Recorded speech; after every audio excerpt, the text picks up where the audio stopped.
আসসালামু আলাইকুম। একটা বিষয় আসলে সকলেই জানতে চাচ্ছে যে আবারও ইন্টারনেট বন্ধ হয়ে যাবে কিনা? কারণ এটা নিয়ে একটা নিউজ অলরেডি আপনারা অনেকেই দেখেছেন। আমি স্ক্রিনে দেখানোর চেষ্টা করব। তো সেখানে আসলে বলা হয়েছে যে ইন্টারনেট ছাড়া ব্যাংক কিভাবে চালানো যায় সেটার বিষয়ে একটা সিদ্ধান্ত গ্রহণ করা হবে। তো এটা দেখে অনেকেই হয়তো মনে করছেন যে আবারও হয়তোবা ইন্টারনেট বন্ধ হয়ে যাবে, যার কারণে এ ধরনের আলোচনা হচ্ছে। তো আমি স্ক্রিনে একটা ছবি আপনাদেরকে দেখাচ্ছি, এটা দেখলে আপনারা বুঝতে পারবেন যে এখানে আসলে বলা হয়েছে যে ব্যাংক যে সেবাগুলো আমরা নিয়ে থাকি এগুলো যেন ইন্টারনেট ছাড়া কিভাবে করা যায় সেটার একটা ব্যাপারে আলোচনা হচ্ছে। তো এটা দেখে অনেকে আমাদের ভিডিওতে কমেন্টস করছে যে তাহলে হয়তো বা নেট আবারও বন্ধ হয়ে যাবে। তো বিষয়টা আসলে এমন না।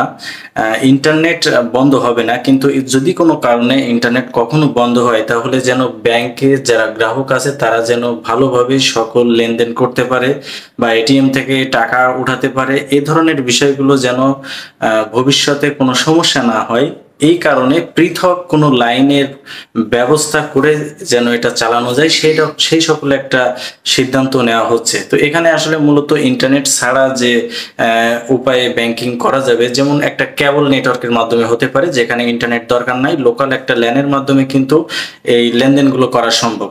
তো হয়তোবা এরকম কোনো সিদ্ধান্ত হচ্ছে যে ইন্টারনেট না থাকলেও শুধু ল্যান্ড কানেকশনের মাধ্যমে ব্যাংকে যে লেনদেন সেগুলো করা যাবে। তো এটা আসলে অনেকেই ভুল বুঝছেন। এখানে আপনারা অনেকেই মনে করছেন যে হয়তোবা আবারও ইন্টারনেট চলে যাবে, যার কারণে আসলে এরকম একটা আলোচনা হচ্ছে। তো আসলে বিষয়টা এমন না, এখানে টেনশন করার কিছু নাই, ইন্টারনেট বন্ধ হওয়ার কোনো সুযোগ নাই। যেহেতু ইন্টারনেট একবার বন্ধ হয়েছে, মানুষ লেনদেন করতে পারেনি, সেহেতু ভবিষ্যতে যেন এই ধরনের সমস্যা না হয় সেটা সমাধানের জন্যই মূলত এই পদক্ষেপটা নেওয়া হচ্ছে। তো এখানে অনেকেই ভুল বুঝতেছেন, যার কারণে বিভিন্ন জায়গায় একজন আরেকজনের সাথে আলোচনা করছেন হয়তো বা আবারও ইন্টারনেট চলে যাবে। তো আমি বিস্তারিত বোঝানোর চেষ্টা করছি, আশা করি আপনারা বুঝতে পেরেছেন। তারপরেও যদি কোনো প্রশ্ন থাকে অবশ্যই আমাদের ভিডিওতে কমেন্টস করে জানাবেন। ধন্যবাদ।